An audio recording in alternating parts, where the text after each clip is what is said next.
Ladies and gentlemen, am I still broadcasting? Henry Deacon, for those of you who don't know.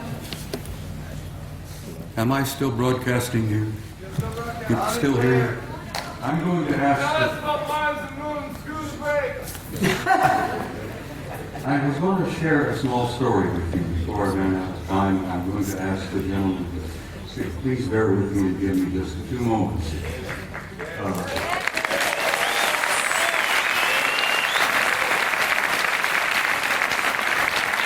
This is what over. I attended my son's retirement ceremony in Washington, D.C. in November. My boy retired in November in Washington as a full captain of the United States Navy after 30 years of service. And while I was at this retirement party, the room was filled with admirals and generals, and retired commanders and captains and so on. And we all had something cool in our hands, and we were all moving around among each other, amiably and relaxed, you know. A retired Navy scientist, whose name must remain untold, came up to me, nudged me. He said, "I know you." I said, "Yes, I'm Eric's father." No, he said, "I know you. You're that notorious retired command sergeant major with the big mouth." And I said, "Yes, I go to that." He says, "I had to share something with you before the party was over." He said, "I retired several years ago." He said, "My last job was at a government laboratory in Nevada, a few miles from Las Vegas." He said, "I am a plasma fusion physicist. That's my expertise. That's my training, my background, not being a scientist. I go, what? Plasma fusion physicist?" He said, "Yeah, I work at this laboratory outside of Las Vegas." He says, "It's not commonly known, but it's a real secret." He says, "I worked 5 years with two guys who were not from here. They were from somewhere else." And he says, "They were delightful people. They were scientists. They were working with us. They were assisting us. They were encouraging us and offering us ideas and possibilities and one thing or another in plasma fusion, which is infinite energy forever." But he says, "I got to know them pretty well." And he says, after a couple of years, he said, I went up to one of them and I said, "What do you guys really think of us human beings?"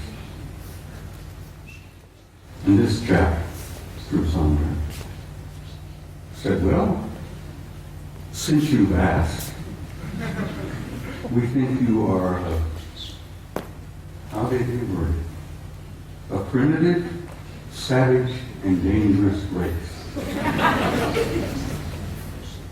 And the scientist said, I had to agree with him. We are. We're a primitive, savage, and dangerous race at the moment. The other chap was standing there, who had been listening in. He was also from somewhere. Said, "You also smell bad."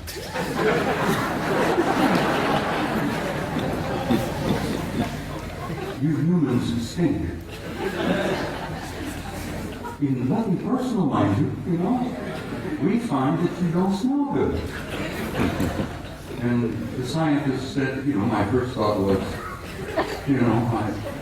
I didn't spray out of my arms this morning, so maybe.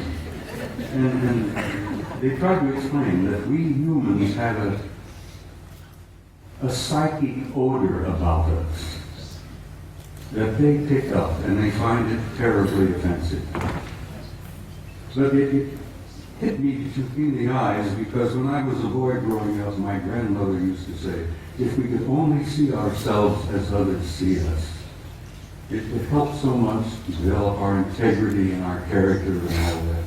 And that remark from my grandmother hit me that we were getting this so-called from a horse's mouth, from one of our extended family out there, that you're primitive, savage, and you're dangerous, but you also stink.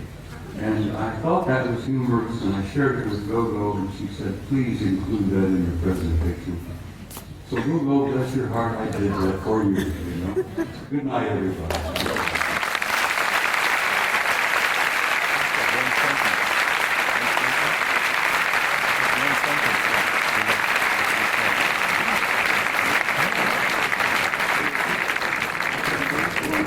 Just one sentence. It relates directly to what Bob has said. If you want contact, raise your spirit high. And that's what they want. Because they don't want to mix with you if you're savage beasts. It's that simple. Just relax and be happy and work with each other. It's a very simple message. Thank you, Henry. Thank you.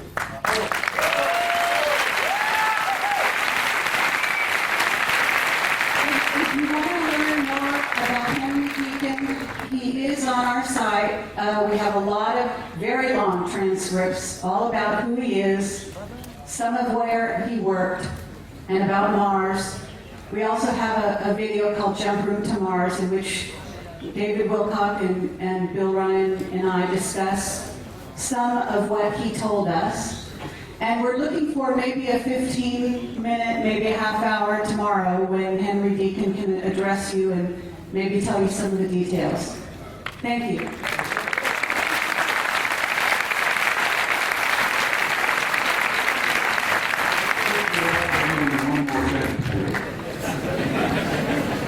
I must add this. I have traveled all over the planet and I've spoken at conferences all over the world and all over the United States.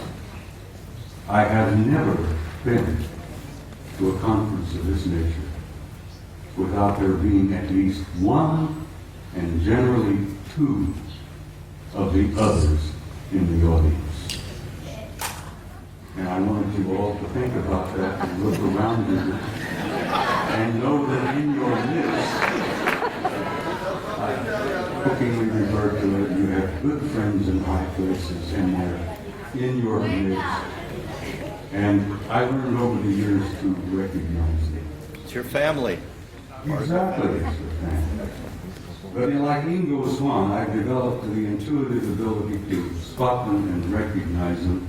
And now I have them coming up to me in conferences, introducing themselves to me. And there are no limits, right? No limits. Life is infinite and forever. And God bless all of you. And I will say good night at this time.